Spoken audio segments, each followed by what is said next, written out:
selamat siang pemirsa. Apa kabar Anda hari ini? Semoga Anda dalam keadaan baik. Senang sekali kami kembali menyapa Anda di Apa Kabar Indonesia Siang bersama saya Putri Windasari dan Rehana. Iya, ya Rehana, sekali. kita sudah menyiapkan ya sejumlah informasi menarik untuk menemani jam makan siang Anda, jam istirahat Anda saat ini. Ya, dan Putri dan juga pemirsa, ini kita ke informasi yang pertama, ya, di mana ada seorang pria lansia ditemukan tewas membusuk dalam rumah dengan kondisi tangan terikat dan juga mulut tersumpal kain. Ya, karena kondisi jenazah dinilai tidak wajar, keluarga korban membawa jenazah ke Rumah Sakit Bayangkara Palembang untuk dilakukan pemeriksaan lebih lanjut.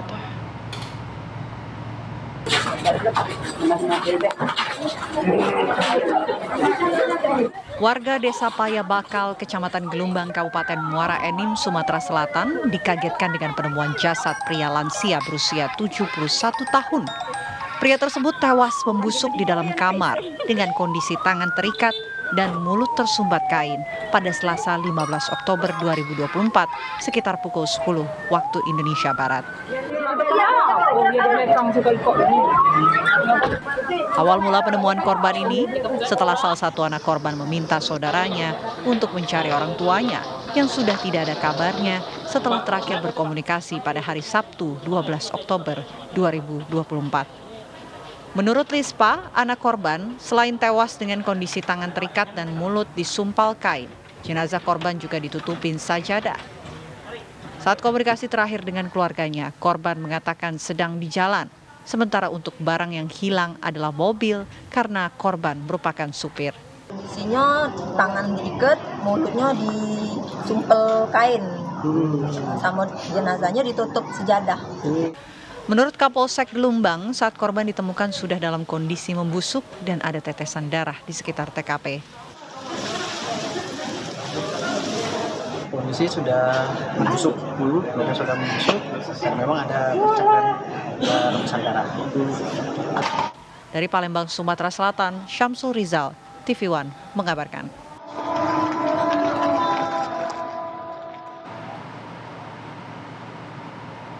Pemirsa, seorang perangkat desa urusan keagamaan atau KAYIM di Banyumas, Jawa Barat, ini Jawa Tengah maksud kami, ditangkap polisi karena telah mencabuli seorang perempuan di bawah umur berulang kali hingga korban hamil. Ironisnya pemirsa, salah satu perbuatan bejat pelaku dilakukan di masjid.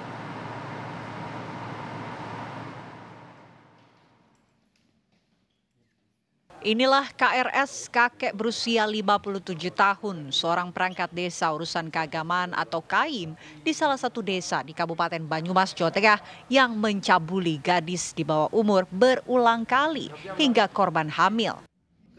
Dalam melancarkan aksi bejatnya, si kakek selalu mengiming-imingi uang kepada korban agar tidak melaporkan perbuatannya. Bahkan terakhir kali, perbuatan cabul itu dilakukan di dalam masjid saat korban tengah tertidur di masjid. Menurut pihak kepolisian yang memeriksa korban, pada saat itu korban sempat melawan, namun karena kalah tenaga, akhirnya korban tak mampu lagi melawan. Karena tak tahan dengan perlakuan si perangkat desa cabul itu, korban melaporkannya kepada pihak kepolisian. Setelah melakukan penyelidikan dan meminta keterangan kepada sejumlah saksi, polisi pun menangkap pelaku. Berawal dari pengaduan adanya dugaan persetubuhan terhadap anak yang dilakukan oleh K terhadap saudari L, di mana perbuatan tersebut dilakukan di salah satu musola, di salah satu perbuatannya. Kemudian atas perbuatan tersebut, beberapa hari kemudian dilakukan juga perbuatan yang sama terhadap L, ya, dilakukan juga oleh K beberapa kali di rumah K. Kami telah berhasil ungkap kasus, melakukan penangkapan terhadap saudara K, dan saat ini dilakukan proses penahanan terhadap K. KRS kini mendekam di tahanan Polresta Banyumas. Pelaku dijerat dengan pasal 81 Undang-Undang RI nomor 35 tahun 2014 tentang perlindungan anak dengan ancaman hukuman 15 tahun penjara. Dari Banyumas, Jawa Tengah, Sonik Jatmiko, TV One mengabarkan. Ya pemirsa, seorang siswa di Lembata, Nusa Tenggara Timur menderita luka bakar hingga membuat matanya mengalami cedera parah gara-gara menolak untuk pacaran. Ya, korban disiram air keras oleh seorang kerabatnya setelah menolak cinta pria yang jauh lebih tua daripada korban. Inilah pria yang telah menyiram Meisya Witak dengan air keras. Charles Arif, pria berusia 50 tahun ini, tega menyiram air keras ke siswi SMP tersebut lantaran cintanya ditolak. Penolakan cinta tersebut membuat Charles gelap mata. Rasa cinta pun berubah menjadi dendam. Pria yang masih kerabat korban meracik bahan-bahan untuk membuat air keras, lalu menyiramkannya ke Meisya saat siswi SMP itu berangkat sekolah. Akibat perbuatan Charles, kedua mata korban mengalami kerusakan dan wajah korban pun menderita luka bakar. Usai penyiraman air keras, Charles kabur menggunakan sepeda motornya. Ia juga mencoba menghilangkan barang bukti. Namun polisi akhirnya menangkap Charles di rumah sakit Lewoleba saat menjenguk korban.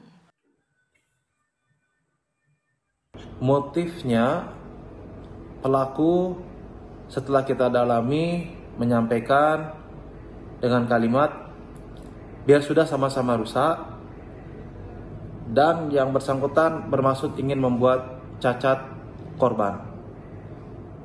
Setelah kita dalami, ternyata pelaku ada menyimpan rasa suka dan sayang pada korban tapi tidak mendapatkan respon oleh korban, di mana ternyata korban dan pelaku ini masih ada hubungan kerabat sepupu, walaupun umurnya terpaut jauh.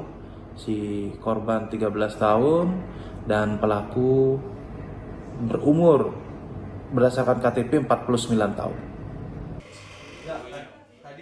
Untuk mempertanggungjawabkan perbuatannya, Charles ditahan di Polres Lembata, ditetapkan sebagai tersangka dan diancam hukuman 12 tahun penjara. Dari Lembata, Nusa Tenggara Timur, Taufik Koban, TV One mengabarkan. Pemirsa, 3 orang hilang dan puluhan orang lainnya dilaporkan terjebak di ujung dermaga bekas pertambangan pasir besi di Pantai Tegal Bulet, Kabupaten Sukabumi, Jawa Barat.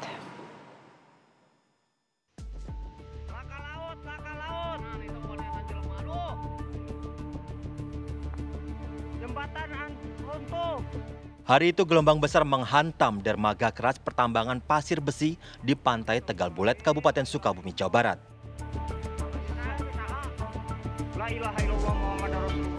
Kerasnya hantaman ombak membuat ujung dermaga putus.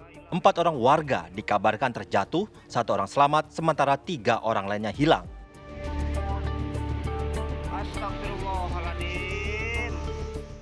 Ketinggian ombak pada saat itu sekitar 2 hingga 3,5 meter, disertai angin kencang hingga 53 knot per jam dari arah timur ke barat daya. Dalam peristiwa tersebut masih ada 71 orang terjebak di ujung dermaga yang putus.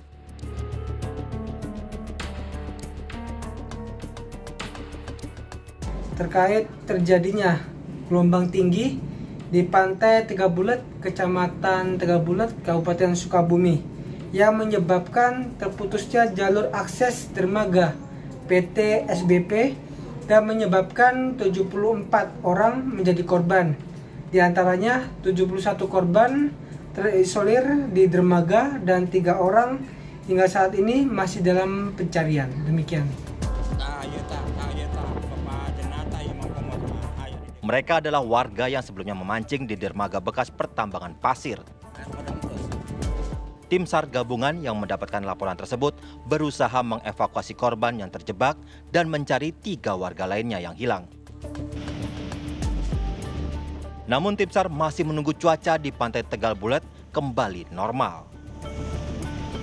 Dari Sukabumi, Jawa Barat, Rizky Gustana, TV One mengabarkan.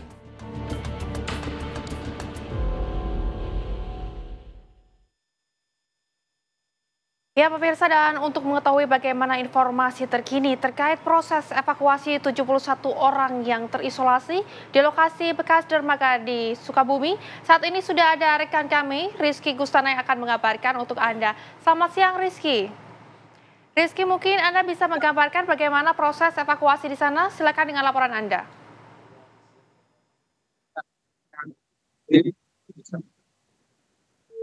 Saat ini saya sedang berada di jembatan itu akses satu-satunya 27 orang yang saat itu terjebak di tengah-tengah jembatan ini memang putus karena gelombang tinggi, dan hingga akhirnya 71 orang hingga saat ini masih terjebak dan terdampar di dermaga.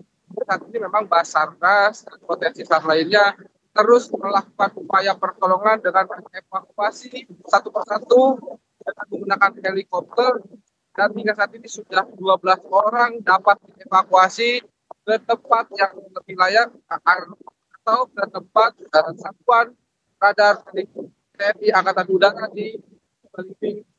Hingga saat ini memang sementara 3 orang yang awalnya hilang, 1 orang dapat ditemukan oleh tim SAR gabungan pagi atas nama Rahman, dan hingga saat ini sudah diberikan oleh pihak keluarganya. Dan upaya tim SAR saat ini terus dilakukan menggunakan helikopter dengan estafet untuk memberikan pertolongan yang masih tersisa dan terjebak di ujung dermaga bekas kapal pesir tersebut, Riana dan Putri.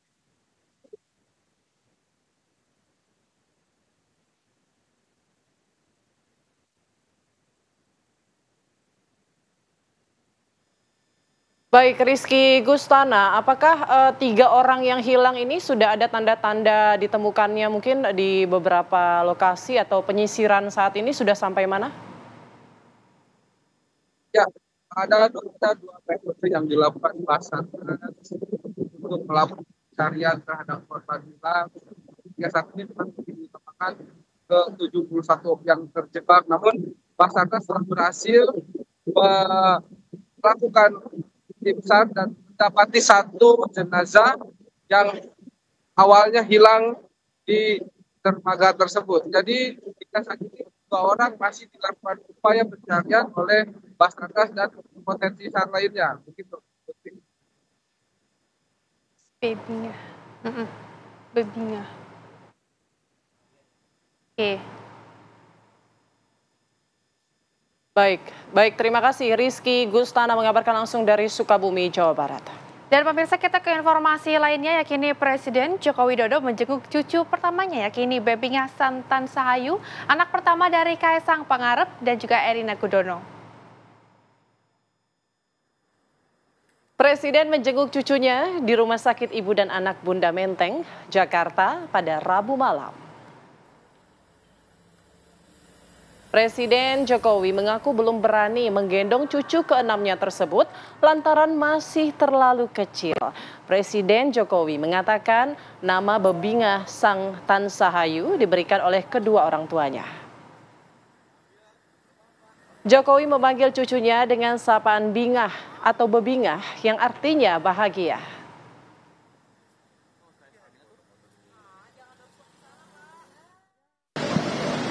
Ya, alhamdulillah kelahirannya berjalan dengan baik, dan tadi saya menengok semuanya sehat. Belum berani saya, kalau masih kecil itu masih bayi, belum berani. Pak, yang pilih nama siapa Pak? Yang pilih nama? Ya bapak ibunya dong, namanya tadi. Tapi kan sudah disampaikan. Manggilnya apa Pak? Manggilnya apa? Apa? Bapak sebagai ayahnya manggilnya apa Pak? Itu? Ya, panggilannya Bingah, Bebingah. Bebingah itu bahagia. Harapan buat Bebingah. Jawa itu nama Jawa. Pemirsa, viral di media sosial sebuah mobil yang dikendarai seorang mahasiswa di Solo, Jawa Tengah diamuk massa. Kita akan bahas usai jeda berikut, tetaplah bersama kami di Apa Kabar Indonesia Siang. Terima kasih pemirsa, Anda kembali menyaksikan Apa Kabar Indonesia Siang. Kita ke informasi selanjutnya, kini pembekalan terhadap 59 orang yang potensial menjadi menteri dalam Kabinet Prabowo Subianto mulai dilakukan pada hari ini. Ya, pembekalan digelar di Hambalang, Kabupaten Bogor, Jawa Barat, di kediaman sang presiden terpilih.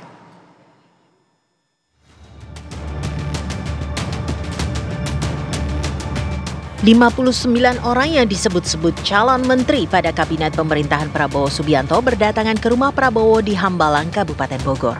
Mereka mulai mengikuti pembekalan hari ini yang digelar di Padepokan Garuda Yaksa dalam kediaman Prabowo. Yang paling berkesan itu adalah pengarahan dari Presiden terpilih. Menyangkut soal bagaimana kemudian kita melaksanakan kegiatan dalam rangka untuk mendukung kemandirian ataupun ketahanan pangan, kemudian menyangkut soal energi dan juga air. Nah, karena itu Presiden terpilih maksud saya menyatakan apapun yang terjadi, beliau meminta kepada kami semua untuk tidak mencoba-coba memanfaatkan APBN untuk kepentingan diri sendiri. Pembekalan ini berlangsung 2 hari. Selama 2 hari pembekalan tersebut, beragam materi diberikan untuk para peserta. Pembekalan ini juga melibatkan sejumlah pembicara yang kompeten di bidang masing-masing. Pembekalan tertutup ini turut menghadirkan Wakil Presiden terpilih, Gibran Rakabuming Raka. Pembekalan dimulai pukul 7.30 pagi tadi hingga pukul 18 malam tadi. Tim TV One mengabarkan.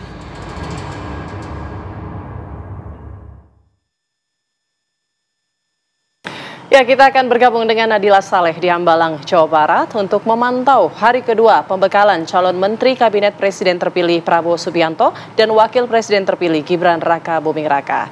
Selamat siang Nadila Saleh, apa agenda yang akan dilakukan di hari kedua pembekalan calon Menteri Kabinet Prabowo Subianto dan Gibran Rakabuming Raka?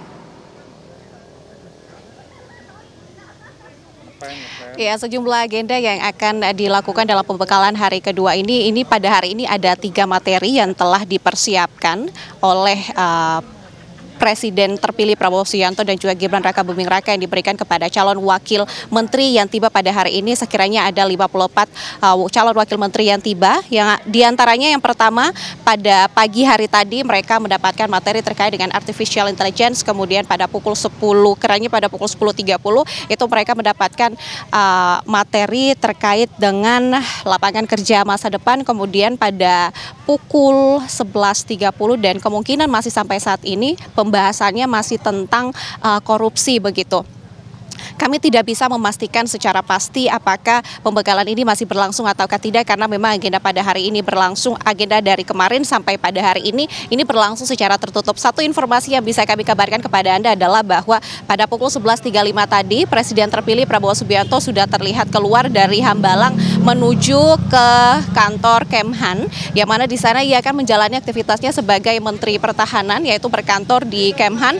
Dan tentunya memang meskipun Prabowo Subianto ini telah keluar, tidak tergabung lagi dalam pembekalan pada hari kedua ini, namun pembekalan ini masih tetap berlangsung. Berdasarkan rundown yang kami terima, ini hanya akan berlangsung pada pukul 12.30 saja, namun nampaknya sampai pada pukul 13.25 sampai saat ini nampaknya masih berlangsung karena beberapa mobil yang keluar ini adalah mobil kosong, tidak membawa calon menteri satupun begitu, sehingga kami tidak melihat apakah ada calon menteri yang akan keluar pada siang hari ini, yang tentunya ini menjadi pertanda bagi kami yang hanya bisa meliput dari luar apakah agenda tersebut sudah selesai atau tidak. Jika kami gambarkan kepada Anda bagaimana kondisi pelaksanaan agenda pada hari ini, yaitu kami dari awak media hanya bisa memastikan siapa saja yang masuk ke dalam, kemudian nantinya apabila sudah selesai siapa saja akan keluar, dan tentunya akan kami mintai tanggapan-tanggapannya mengenai jalannya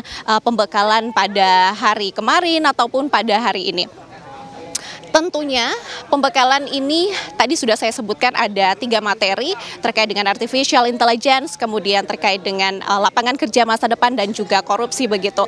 Hari ini pembahasannya seperti itu. Kemarin ini menekankan, kalau pembahasan kemarin jika kami dengarkan ini adalah menekankan terkait dengan kondisi global begitu.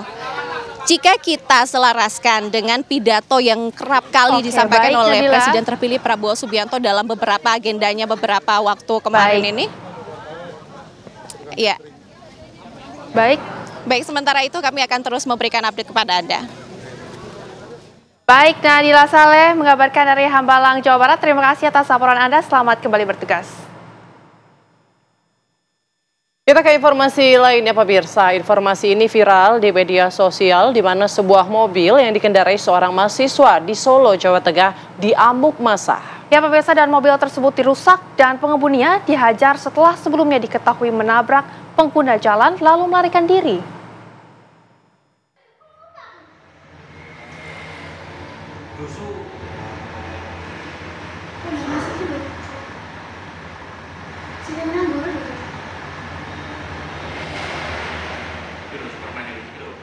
Seperti yang terlihat di rekaman CCTV ini, mobil putih Grand Livina masuk di SPBU Pajang Solo untuk menghindari kejaran warga. Namun, warga yang membuntuti berhasil menghadang mobil dengan menutupi sepeda motor di depannya. Begitu mobil berhenti, amuk massa pun tak dapat dihindarkan.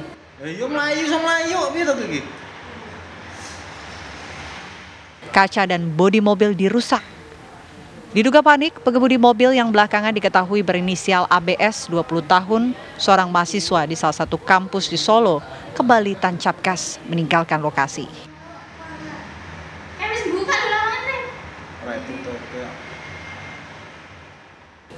Massa pun makin beringas. Warga terus mengejar dan akhirnya mobil berhasil dihentikan setelah menabrak ibu dan anak kecil di kawasan Purwosari, Solo. Massa yang sudah marah akhirnya menghajar pengemudi mobil. Beruntung polisi segera tiba di lokasi sehingga ABS berhasil diamankan.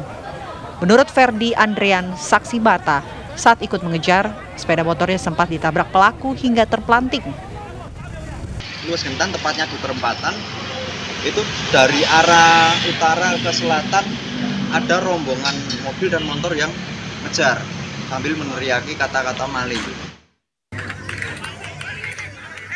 Di Kota Solo terdapat 4 TKP tabrakan akibat ulah ABS, yaitu di Kali Larangan, SPBU Pajang, Pasar Jongke, dan terakhir di depan kantor pelayanan pajak di Purwosari. Selain di Solo, kejadian ini juga berdampak di Kota Sukoharjo. Pengemudi kendaraan tersebut hendak berangkat ke salah satu kampus. Di tempat kejadian tersebut terlibat kecelakaan, namun karena mungkin dari si pengemudi ini panik atau mungkin juga karena takut sehingga tidak menghentikan kendaraannya maupun tidak menolong korban, sehingga menjadi reaksi dari masyarakat untuk membantu atau menghentikan kendaraan tersebut. Saat ini penyidik masih mengumpulkan sejumlah saksi untuk dimintai keterangan. Dan selain mengamankan pelaku, polisi juga mengamankan sejumlah barang bukti. Dari Solo, Jawa Tengah, Effendi Rois, TV One mengabarkan. Ya, dan pemirsa, untuk mengetahui bagaimana kronologi dan juga penanganan kasus tabrak lari di Solo, saat ini kita sudah terhubung dengan Kapolresta Solo Kombes Pol Iwan Saktiadi. Ya, selamat siang Pak. Bapak mungkin bisa jelaskan terlebih dahulu ini bagaimana kronologi kejadiannya Pak? Baik, jadi pada tanggal 14 Oktober sekitar pukul 11 lebih 10 menit, tepatnya di Jalan Larangan, itu depan sebuah outlet itu terjadi kecelakaan, di mana kecelakaan tersebut melibatkan beberapa pihak, ya diantaranya adalah si pengemudi atau terduga pelaku yang mengendarai kendaraan bermotor roda 4, kemudian menabrak beberapa pengendara lainnya yang mengendarai kendaraan bermotor roda 2. Nah, dari TKP yang pertama itu pengemudi kemudian panik. Dari hasil pemeriksaan kami, setelah bisa diamankan, pengemudi di TKP pertama itu panik, kemudian melaju meninggalkan TKP pertama untuk melarikan diri dari amukan massa. Nah, kemudian masyarakat terus mengejar sampai dengan melintasi batas wilayah hukum Surakarta masuk ke Sukoharjo. Jadi ada tujuh titik di mana pengemudi tersebut menabrak beberapa pengendara atau pengguna jalan lainnya yang mengendarai kendaraan roda 2.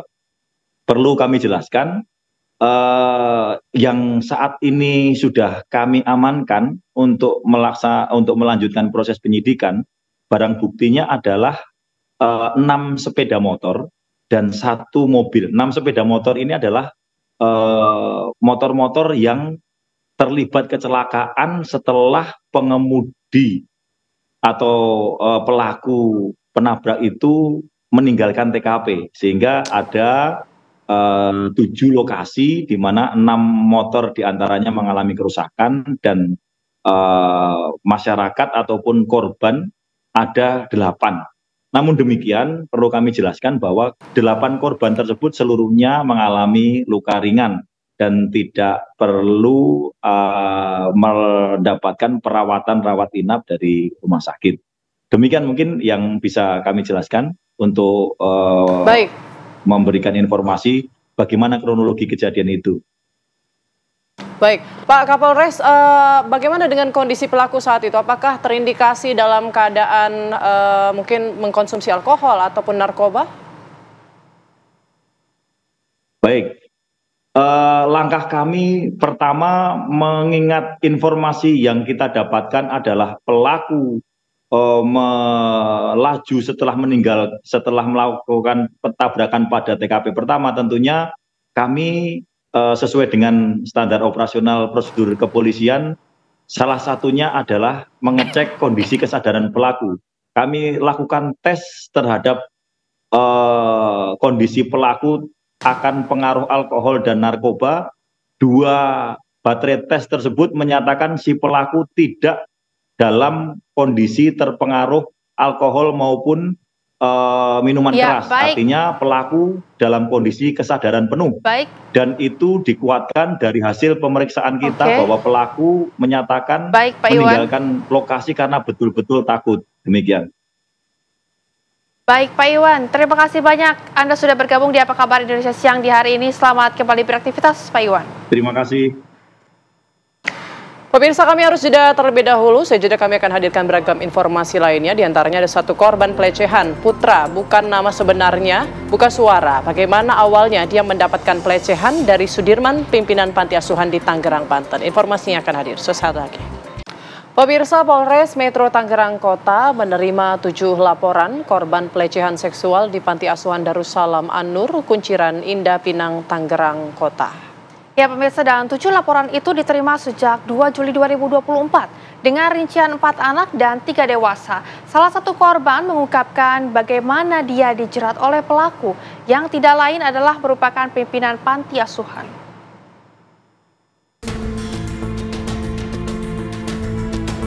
Polres Metro Tangerang Kota telah menetapkan 3 orang tersangka dalam kasus tindak asusila yang diduga terjadi pada anak-anak di Yayasan Panti Asuhan Darussalam An-Nur di Kecamatan Pinang, Kota Tangerang.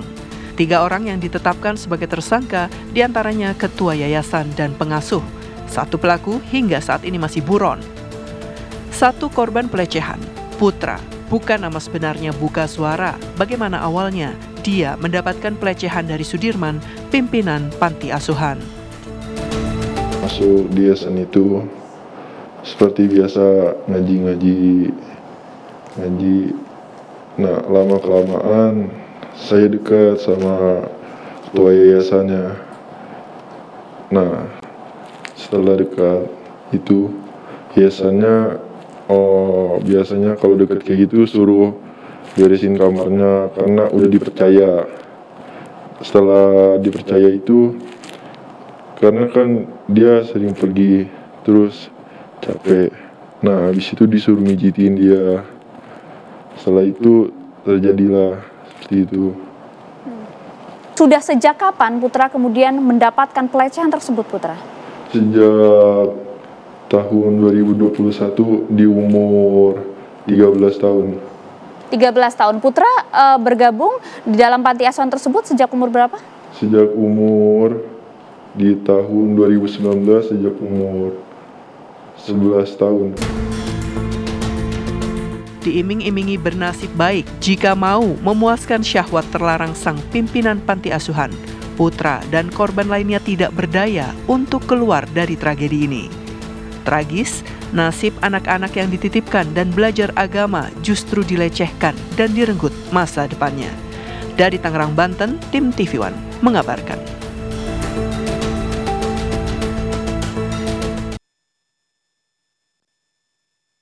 Ya, dan pemirsa, sebanyak 9 dari 13 korban pelecehan panti asuhan Darussalam An-Nur yang tinggal di rumah perlindungan sosial Kota Tangerang telah dikembalikan kepada pihak keluarganya.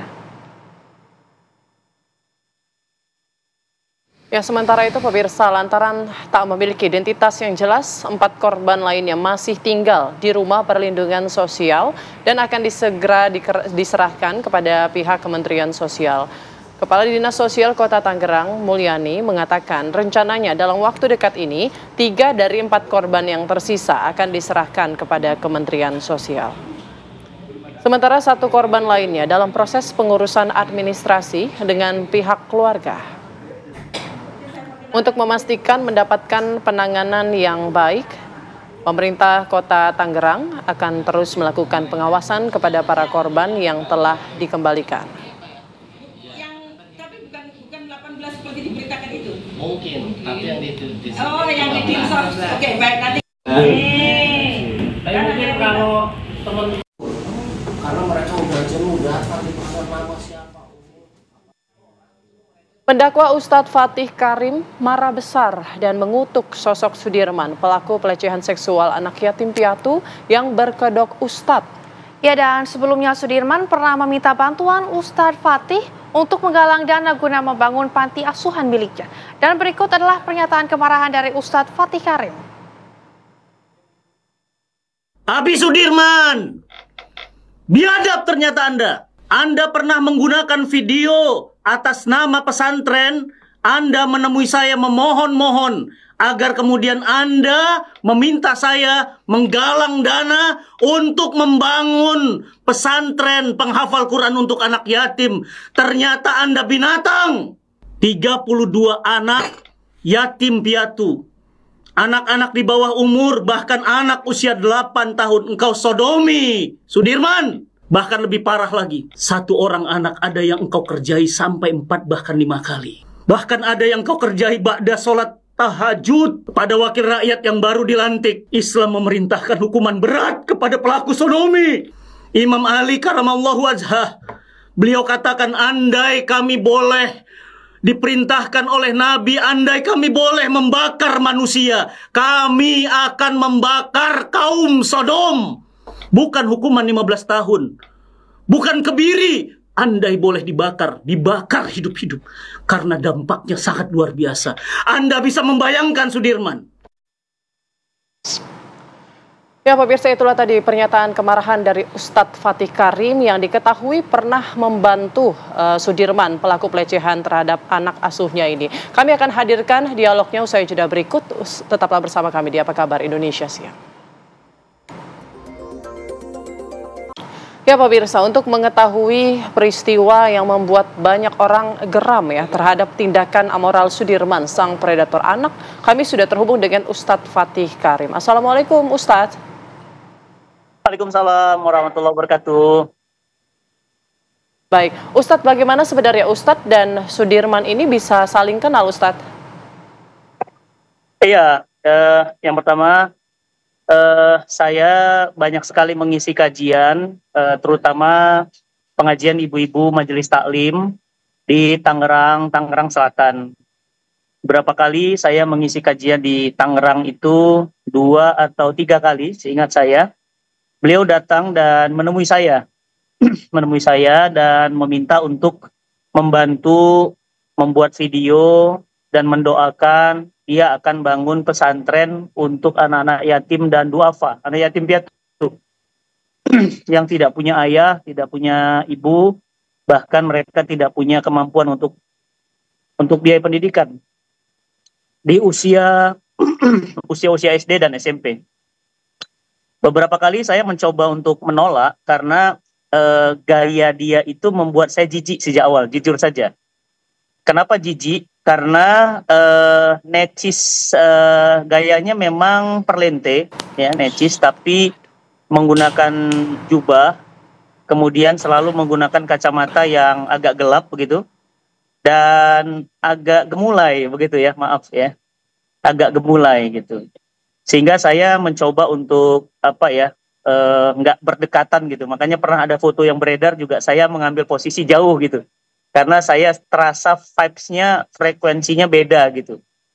Tapi karena berulang kali meminta video, akhirnya saya buatkan video penggalangan dana untuk pesantrennya. Dan waktu itu tanahnya masih kosong. Alhamdulillah setelah kita buat video, lama nggak ketemu, pesantrennya selesai. Dan ternyata pesantren itu jadi sarang iblis yang kemudian dia bangun kerajaan iblis di sana. Dia melakukan tindakan-tindakan yang biadab. Dan saya sangat kecewa, terus terang sangat hancur. Sudahlah saya kecewa karena endorser saya itu digunakan untuk kejahatan. Yang kedua, kebiadabannya luar biasa. Lebih dari 27 anak disodomi, kemudian laporan yang saya dapatkan dilakukan terang-terangan, kemudian anak-anak di bawah umur bahkan mengalami kerusakan di bagian anus. Saya terus terang marah besar dan sangat kecewa. Dan saya berharap pemerintah, terutama DPR yang baru dilantik dan juga kementerian, saya berharap ini ada hukuman yang membuat efek jera ya. Baik. Sehingga hukumannya bukan lagi hukuman penjara, karena hukuman penjara ada diskon ya. Saya pikir ini hukuman mati, sama seperti Harry dulu. Kalau Harry dulu dia menzinahi santri dan guru-guru pesantren. Kalau ini lebih biadab lagi. Kalau Harry aja dihukum mati waktu itu, setahu saya Harry itu dihukum mati. Apalagi Sudirman dan teman-temannya. Saya berharap dan bermohon kepada pengadilan kita, peradilan kita, sistem hukum kita, ini bukan lagi dihukum mati, tetapi dihukum yang lebih mengerikan dari kematian. Andai ada, sehingga efek jera tidak akan terjadi lagi nih di negeri kita tercinta Indonesia.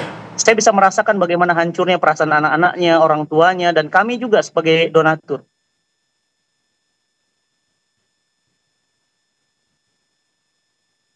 Baik, Ustadz, mungkin Ustadz bisa menjelaskan sedikit apa peristiwa yang kemudian membuat Ustadz ini merasa tertipu dengan Sudirman. Ustadz, silakan. Ya, karena di antara kami, di antara para Ustadz itu biasa saling membantu menggalang dana dalam bentuk video. Ya, teman-teman semuanya dimanapun berada di TV One, saya membangun pesantren saya selesai di Bintaro. Saya membangun masjid di Jepang, masjidnya sedang dibangun di Yokohama. Saya membangun pesantren tahfiz tunanetra selesai. Jadi semua proyek-proyek pembangunan masjid, pesantren dari Indonesia bahkan sampai ke Jepang semuanya selesai. Sehingga mungkin publik percaya pada saya, sehingga menggunakan video saya itu ternyata digunakan di jalan kebiadaban. Itu yang bagi saya menyakitkan sekali, sangat menyakitkan sekali. Dan saya tidak akan pernah mau mengampuni ini.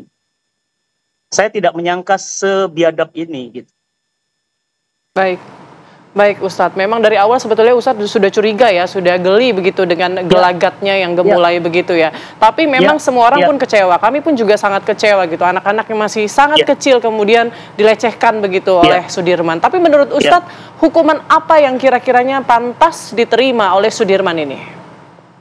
Iya, kalau kita kembali kepada syariah, di dalam Islam, agama kita, dan mayoritas kita Muslim, presiden kita juga Muslim, Mahkamah Agung kita juga Muslim, Mahkamah Konstitusi kita juga Muslim. Jadi menurut saya sudahlah ini saatnya kita kembali kepada hukum syariah, hukum Islam. Menghukum pelaku pedofil itu kalau dalam Islam dilempar dari gedung yang tinggi dengan posisi terbalik. Jadi kepalanya di bawah, kakinya di atas, dilempar dari gedung yang tinggi. Ini yang pertama. Dan tidak usah peduli dengan isu hak asasi manusia, karena ini justru merusak hak asasi manusia.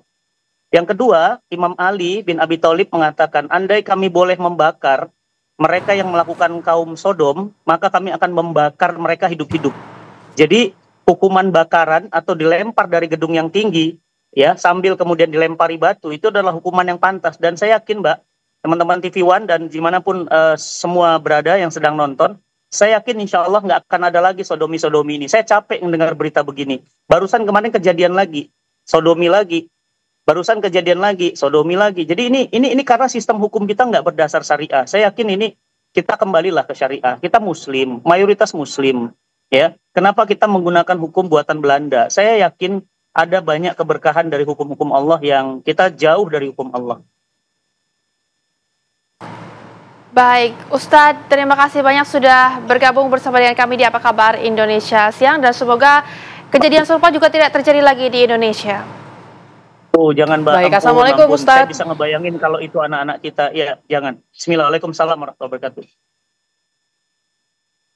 Baik, pemirsa, kami harus jeda terlebih dahulu. Usai jeda, kami akan kembali dengan beragam informasi menarik lainnya. Tetaplah bersama kami.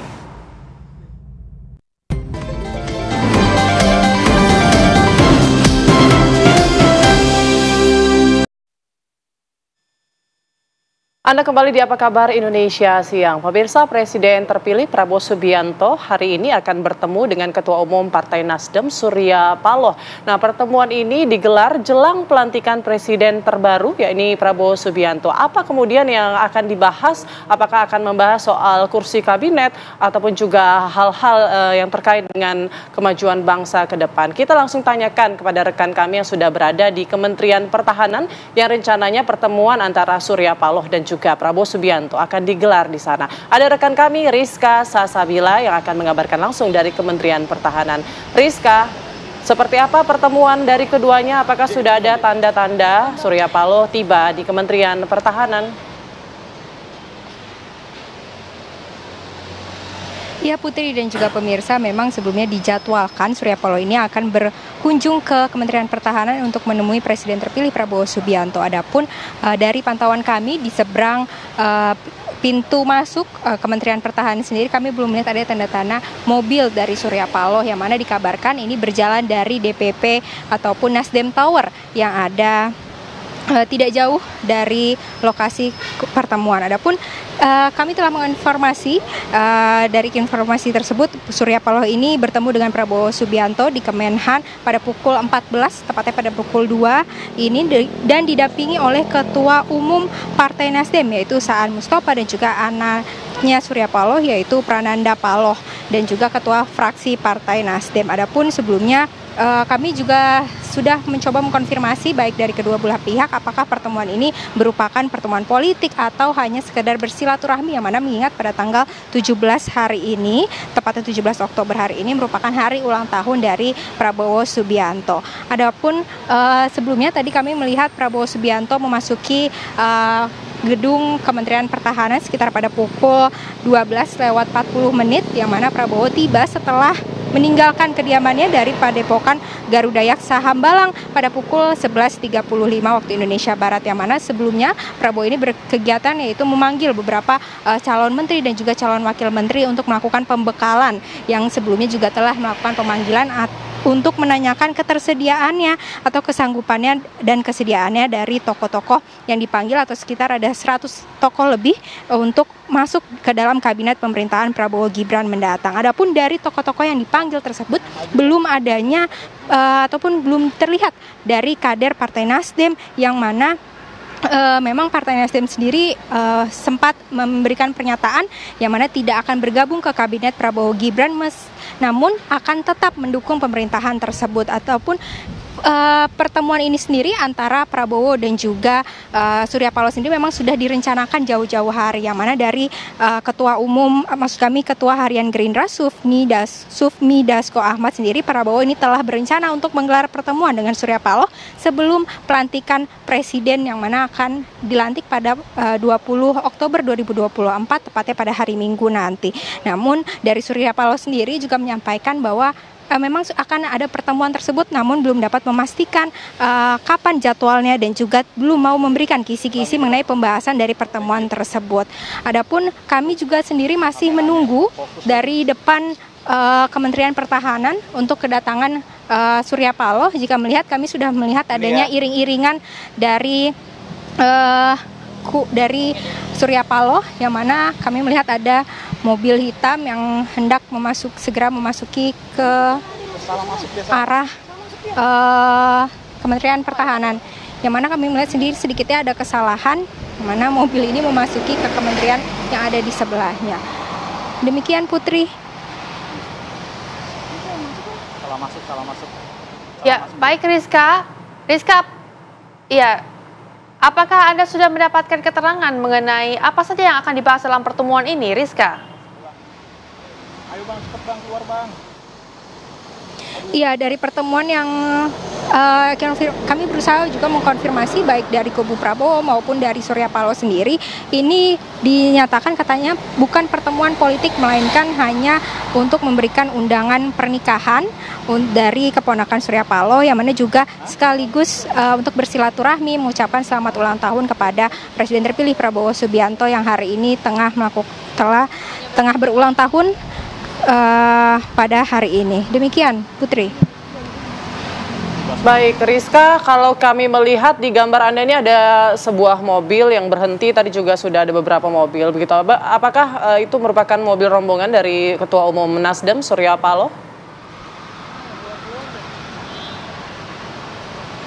Ya, kami sedang mencoba mengkonfirmasi apakah mobil yang telah memasuki ini memang benar mobil Surya Paloh, karena memang melihat keadaan ada sempat mobil dengan iring-iringan ini memasuki wilayah ataupun kementerian yang ada di sebelah Kementerian Pertahanan sendiri. Namun kami melihat ada sedikit gangguan dari mobil. Nah, ini dia Putri dan juga pemirsa, merupakan mobil dari iring-iringan Surya Paloh yang segera memasuki dari pintu masuk yang ada di ujung, yang mana pintu tersebut biasa digunakan oleh Prabowo Subianto ataupun delegasi dari luar negeri untuk berkunjung ke Kementerian Pertahanan, yang mana kita melihat mobil Surya Paloh ini telah masuk bersama dengan iring-iringannya, dengan 2 mobil iring-iringan di belakangnya. Demikian Putri. Baik, terima kasih Rizka Sasabila. Kita tunggu informasi terbaru dari sana dan apa saja yang kemudian dibahas oleh Ketua Umum Nasdem Surya Paloh dan Presiden terpilih Prabowo Subianto di Kementerian Pertahanan. Terima kasih Rizka.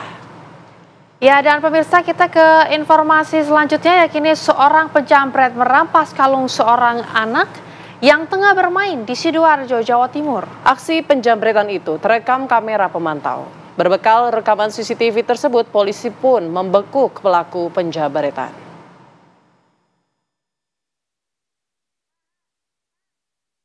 Inilah rekaman video kamera pemantau yang memperlihatkan aksi seorang penjamret yang merampas kalung seorang anak yang tengah bermain hingga sang anak nyaris jatuh. Aksi yang dilakukan pelaku pada siang hari ini terjadi di kawasan Desa Pabean, Kecamatan Sedati, Kabupaten Sidoarjo, Jawa Timur. Berbekal rekaman video kamera pemantau inilah, anggota Subdit Jatanras Ditreskrimum Polda Jawa Timur menangkap pelaku penjamretan yang diketahui merupakan residivis kambuhan. Pelaku sempat melakukan perlawanan saat akan ditangkap, sehingga polisi terpaksa mengambil tindakan terukur dengan melumpuhkan pelaku dengan menembak kaki pelaku. Kepada polisi, tersangka yang baru keluar dari penjara ini nekat menjamret kalung anak-anak untuk memenuhi kebutuhan hidupnya. Kalung hasil kejahatan ini dijual tersangka dengan harga Rp2.500.000. Sempat viral CCTV-nya yang mungkin di media sosial seperti itu, kalung yang dipakai oleh anak ini kemudian ditarik secara paksa, sehingga untuk pada saat itu sempat mau jatuh anak ini, sehingga kemudian pada saat itu sempat ada sedikit luka di lehernya bekas dari tarikan dari kalung itu, jadi secara paksa diambilnya. Dari tangan tersangka, polisi berhasil mengamankan kendaraan milik tersangka yang digunakan sebagai alat serta surat perhiasan milik korban. Dari Surabaya, Jawa Timur, Syamsul Huda, TV One mengabarkan. Ya pemirsa, untuk mengetahui kronologi kejadian penjamretan itu, kami sudah terhubung dengan AKBP Arbaridi Jumhur, Kasubdit Jatanras Ditreskrimum Polda Jatim. Selamat siang, Pak Ditreskrimum. Selamat siang, Mbak. Baik Pak Dir, ini residivis spesialis jamret anak-anak ini sudah beraksi di mana saja update-nya Pak? Untuk pelaku ini memang pernah melakukan penjamretan tapi di luar Jawa. Jadi sekitar 1 tahun yang lalu di wilayah Sumatera, pelaku ini memang pernah melakukan tindakan yang sama. Kebetulan setelah keluar dari lapas, dia rencana pulang kampung di wilayah Sidoarjo, dan beberapa saat kemudian mungkin karena alasan ekonomi dia melakukan hal yang sama. Demikian.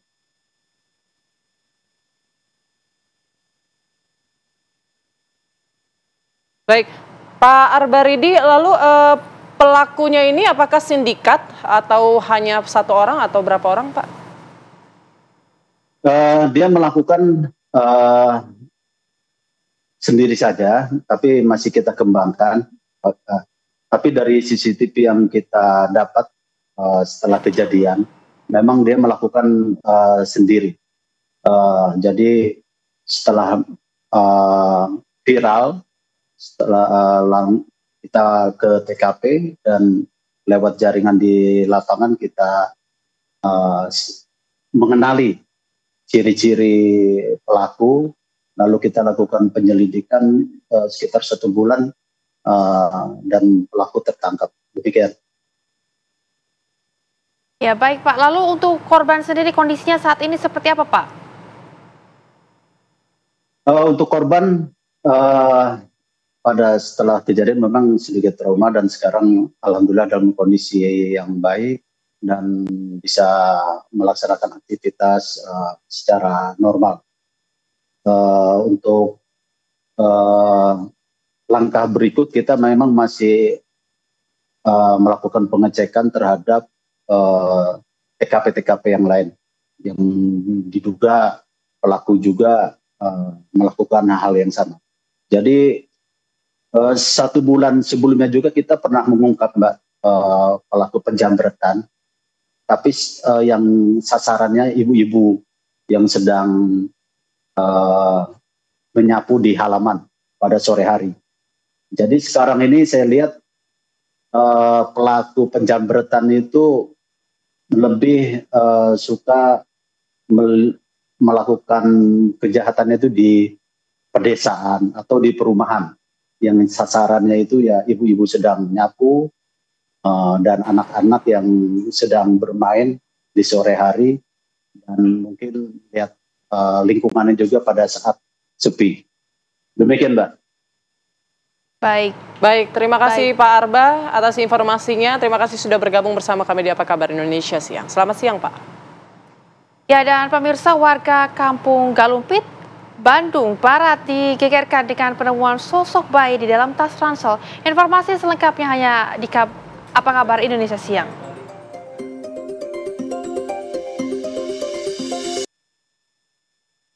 Anda kembali di Apa Kabar Indonesia Siang. Pemirsa, Menteri Pertahanan Republik Indonesia Prabowo Subianto bersama tim Universitas Pertahanan RI memberikan bantuan proyek air bersih di sejumlah titik yang mengalami kekeringan sehingga kekurangan air bersih. Ya pemirsa, dan salah satunya adalah di Desa Darmasari, Kecamatan Baya, Kabupaten Lebak, Provinsi Banten. Ngambil air itu jarak 1 kilo, antri dari siang sampai malam. Mengambil air ke kali. Pengeboran ini bagi masyarakat sangat bermanfaat untuk memenuhi kebutuhan air bersih. Kita bersyukur bahwa kita dapat menemukan dan menghasilkan air untuk rakyat kita yang sangat membutuhkan air. Air ini sangat penting, jadi air adalah sumber kehidupan.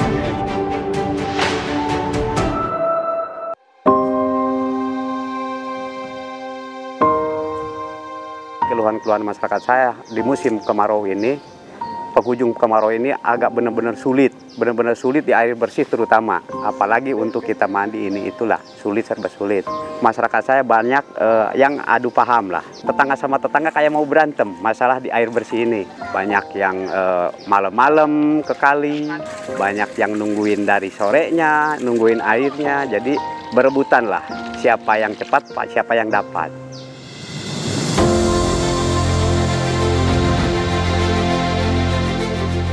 kita bersyukur bahwa di Universitas Pertahanan ada ahli-ahli, pakar-pakar yang mempelajari bagaimana mencari air.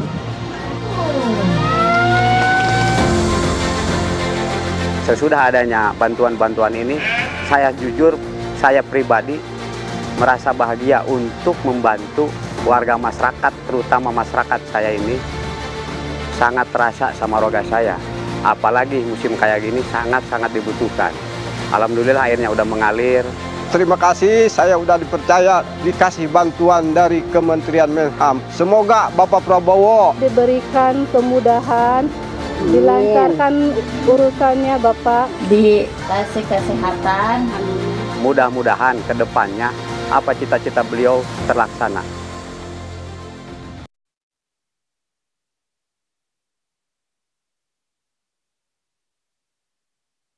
Di mana warga Kampung Galumpit, Desa Selacau, Kecamatan Batu Jajar, Kabupaten Bandung Barat, digegerkan dengan penemuan sosok bayi yang ada di dalam tas ransel. Peristiwa haru ini lantas viral usai diunggah di media sosial.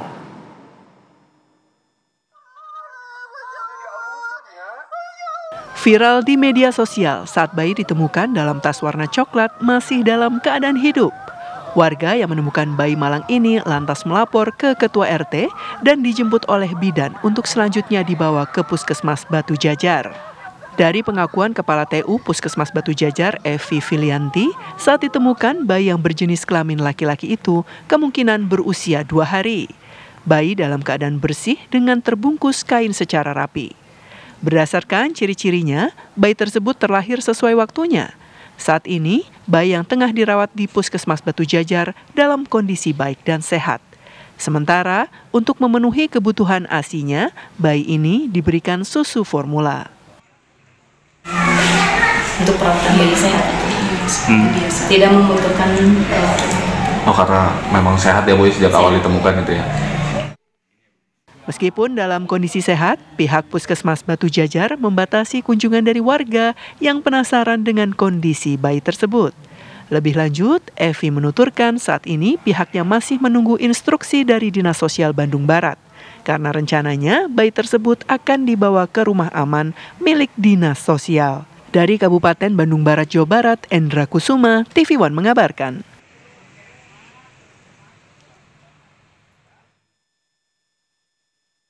Ya, dan pemirsa, kita akan bergabung dengan Bidan Puskesmas Batu Jajar, kini Ibu Ira Siti Jamilah, yang saat ini merawat bayi yang ditemukan dalam ransel. Sang Ibu, siang Ibu. Ya, selamat siang Mbak. Ya, Ibu mungkin bisa jelaskan Ibu bagaimana dengan kondisi bayi saat ini? Banyak yang datang untuk menjenguk atau seperti apa Bu? Ya, alhamdulillah Mbak, kondisi saat ini bayi yang kami temukan waktu tanggal 15 bulan 10 itu dalam keadaan sehat, dan tadi siang sekitar jam 11 sudah ada pihak dari Dinas Sosial Provinsi yang menjemput untuk perawatan selanjutnya. Baik. Demikian mungkin Mbak yang bisa saya sampaikan.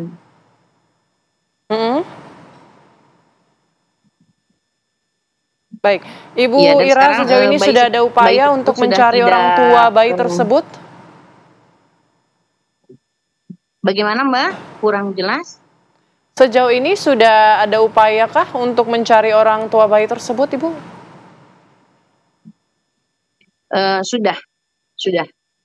Di antaranya kami menginformasikan ke sekitar masyarakat yang ada di Batu Jajar. Kemudian kami juga berkoordinasi dengan pihak-pihak yang terkait seperti pihak kecamatan.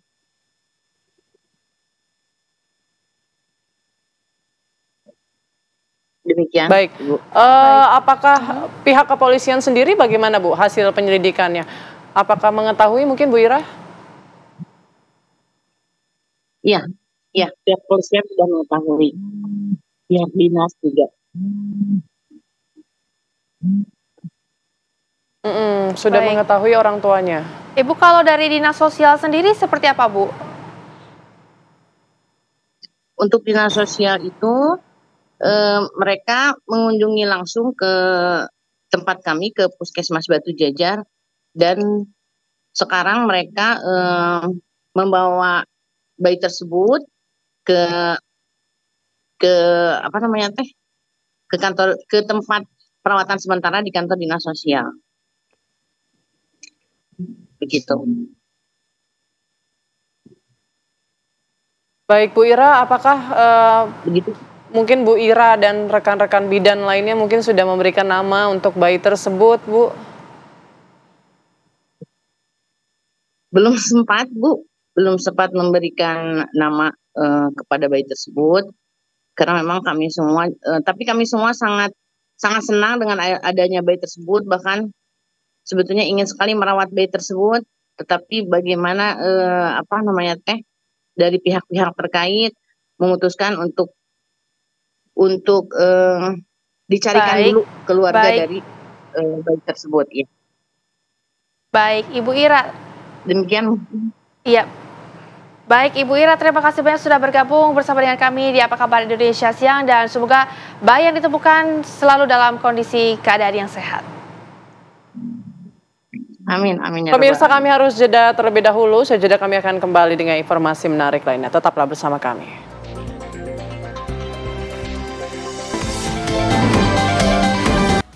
Pemirsa, proses evakuasi 40 ekor buaya yang dititipkan di penangkaran milik warga oleh Balai Konservasi Sumber Daya Alam BKSDA Jawa Barat diwarnai intimidasi terhadap wartawan. Ya, dan sebelumnya sejumlah buaya tersebut lepas dan masuk ke pemukiman warga.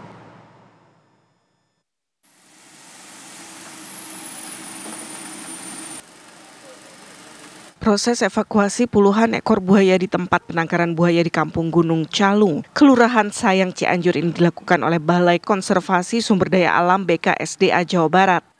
Untuk memudahkan proses evakuasi puluhan buaya tersebut, petugas BKSDA bersama pemilik lahan mengeringkan air di kolam penangkaran untuk memastikan jumlah buaya. Saat wartawan tengah meliput kegiatan tersebut, seorang petugas dari BKSDA melakukan intimidasi kepada awak media yang meliput. Petugas tersebut meminta hasil liputan wartawan supaya dihapus tanpa memberi alasan yang jelas. Dari mana, Mbak? Dari KSDA. Mohon ya. Mari Pak, saya mohon dengan hormat hapus dulu videonya. Oh, Ibu minta dihapus, minta ngehapus video Ibu. Dari BKSDA mana Ibu? Dari BKSDA mana Ibu?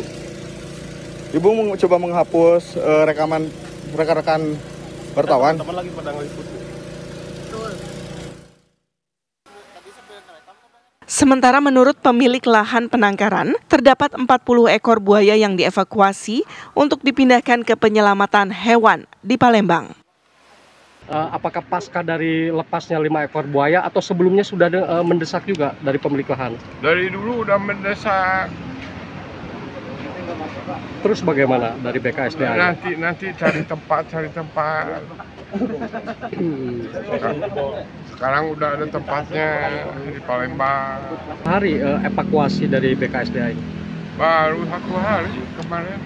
Artinya 2 hari dengan hari ini? Belum beres.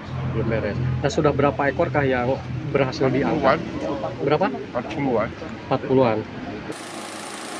Sebelumnya, 5 dari 4 buaya tersebut pernah lepas dari penangkaran akibat terjadi banjir beberapa waktu lalu. Beruntung, kelima buaya dapat segera ditangkap. Dari Cianjur, Jawa Barat, Heron Syah, TV One, mengabarkan.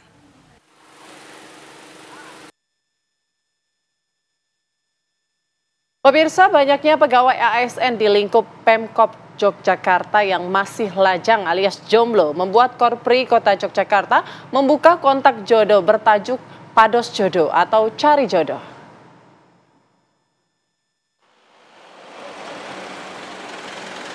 Gagasan dibukanya kontak jodoh bermulai dari keluh kesah para pegawai yang belum menikah lantaran disibukkan dengan tuntutan pekerjaan yang tinggi setiap harinya.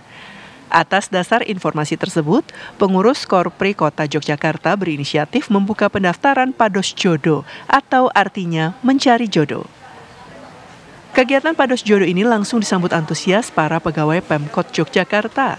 Sejak diumumkan beberapa hari yang lalu, sedikitnya sudah ada 45 orang pendaftar Pados Jodoh ini.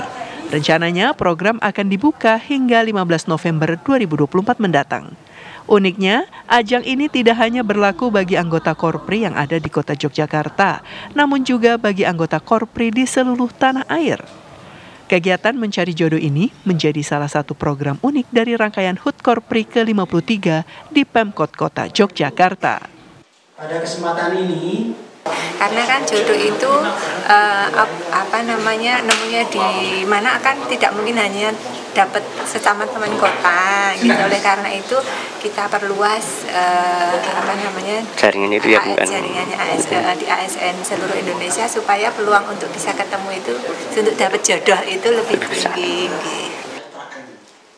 Syarat wajib yang harus dipenuhi oleh pendaftar yakni melampirkan SKPNS, mencantumkan status belum menikah, dan lainnya. Sementara panitia akan merahasiakan identitas peserta yang telah mendaftarkan diri.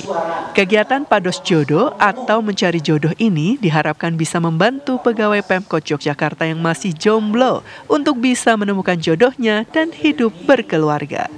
Dari Yogyakarta, Nuryanto, TV One mengabarkan. Pemirsa, Anda kembali menyaksikan Apa Kabar Indonesia Siang. Kita ke informasi selanjutnya, yakini Nikita Mirzani mendatangi LPSK terkait dengan kasus yang menimpa anaknya kini LM. Nikita mengaku ingin melakukan yang terbaik untuk melindungi putri sulungnya tersebut.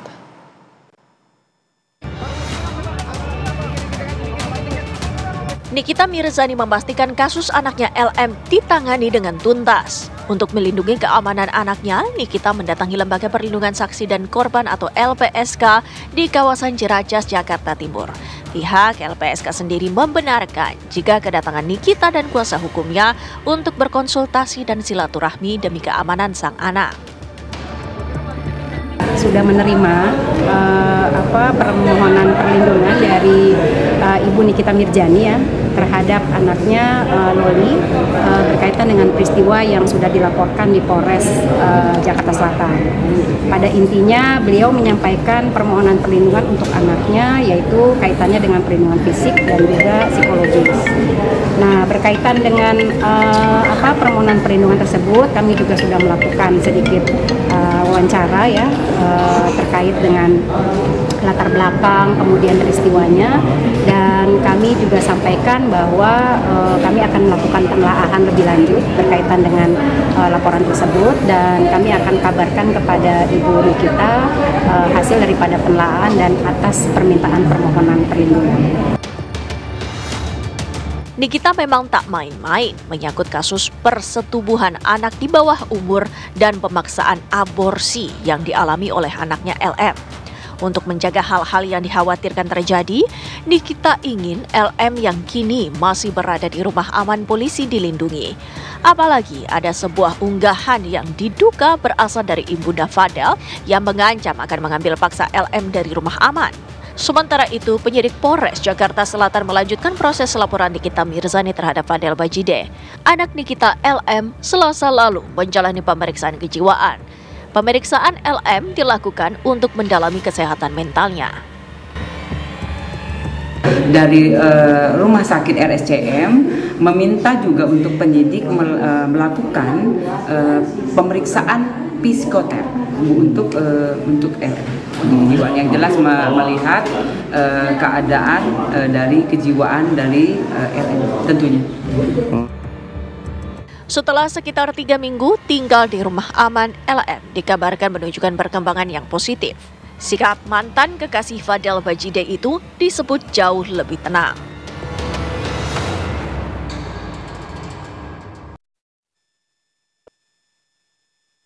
Ya pemirsa, kita ke informasi lainnya, yakini berlatih di alam bebas tentunya dapat memberikan sensasi tersendiri untuk para taekwondo klub T2SC Jakarta. Ya, dalam Gasuku yang digelar di Pulau Tidung, Kepulauan Seribu, para peserta diuji teknik, fisik, mental yang dikemas dalam permainan yang seru.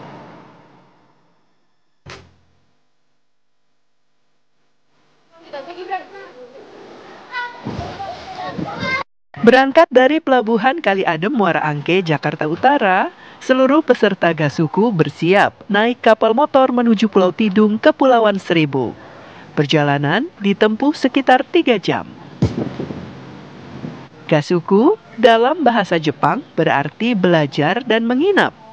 Peserta dari klub Taekwondo T2SC Jakarta berkesempatan menikmati sensasi nyata latihan di alam bebas. Di Pulau Tidung, peserta juga belajar ekosistem laut seperti penyu dan ikan.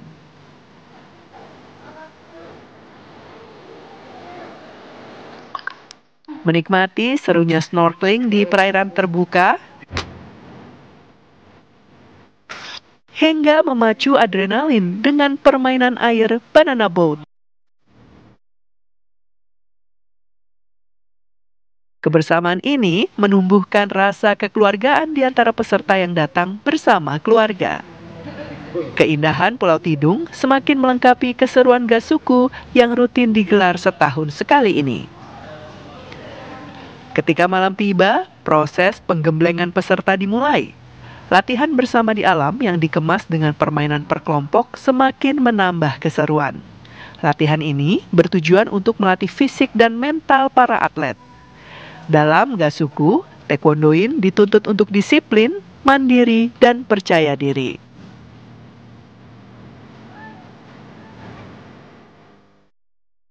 Meski waktu tidur hanya sedikit, peserta giat lari pagi di area pantai.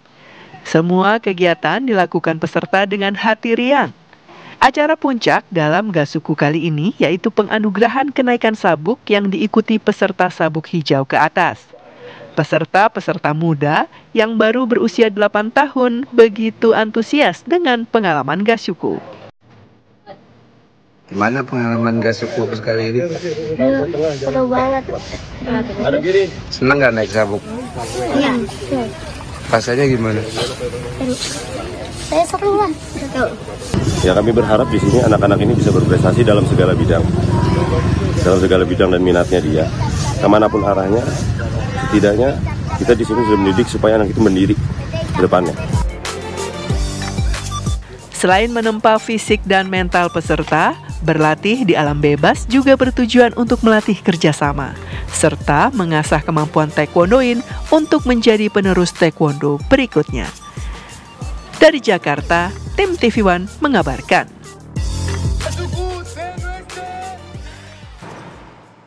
Ya, informasi tadi sekaligus menutup jumpa kita di Apa Kabar Indonesia Siang. Saya Putri Windasari. Dan juga saya Rehana Mezia, mewakili segenap kru yang bertugas di siang hari ini. Izin untuk pamit undur diri, terima kasih dan sampai jumpa. Sampai jumpa.